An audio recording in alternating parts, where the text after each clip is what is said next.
This is a preschool classroom design for 3 and 4-year-olds. This is what I used in my classroom last year. So to start, there's an entryway. We have the student cubbies along the wall here for students to easily access once they enter. Over here's the teacher desk area, small and in the corner, with only one entryway to kind of keep students from going back behind my desk. At the top is our 2 largest centers. We have the Block Center and the Dramatic Play Center. The Block Center also doubles as our large group area, so we had a large carpet for students to sit on. This is where we would do our group readings, our morning meetings, and our large group time. And when we did music and movement, we had like a screen here that we could put up different like yoga or music and movement activities to sing and dance on the carpet. Over here's our Dramatic Play Center, also a large center to allow for more students to play with our kitchen set up and our shelves. As you can see, both only have one entryway. Especially here, this is where my assistant would sit and would just kind of help keep students on the carpet during large group times instead of roaming around the room. Over here in the Dramatic Play, we also have that one entryway, but these are the 2 of the loudest centers that we have during center time. So we put them against the wall and right next to each other. Over here's the desk/writing center, and this backed up to the Dramatic Play Center and in between the reading center because it's not like a super loud or super quiet zone. It's kind of in the middle there, so it's a nice barrier between the Dramatic Play and the reading center. Over here's the reading center where we would have some comfy seating, a bookshelf, and some different literacy activities, and a carpet here so that they could be comfortable and homey in their reading center. And that followed through to the Calm Down cube that we had. It was a large cube/center. It was comfortable. It was kind of dark over there. It was between my desk and the bookshelf, so it was a nice tight area for one student to go if they needed to calm down or they just needed a break.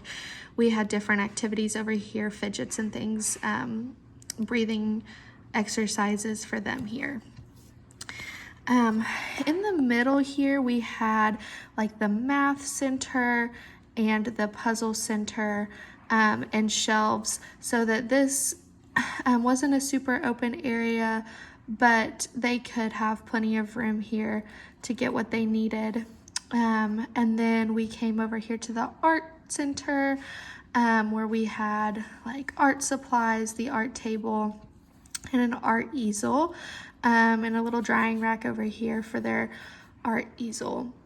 And then we have a music center here where with a little music carpet, students, if they wanted to play instruments or play music, they could do that right here on this little carpet.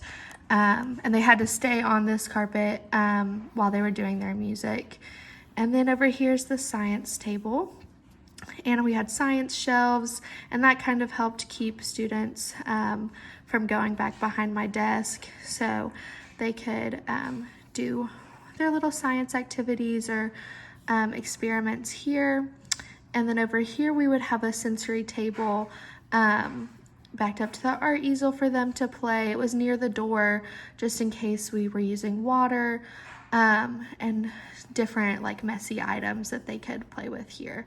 So we also had this a piece of tape along the wall or along the floor right in front of the cubbies, and this was for students to line up. So once they were called to line up, they would go and they would have to be standing on the black line. It was a big long area, plenty of room for all the students to line up there in front of their cubbies right by the entryway door so that they could line up and go out the door for wherever we were needing to go.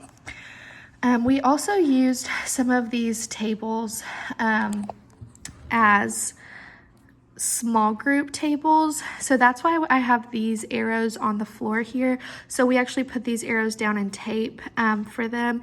And this would help them with the flow of small group. So if they were at this table for small group, they would know to follow the arrows, stand on the line on the arrows, and wait to go to the next small group. This helped the flow and helped them see a good track to move around the room in.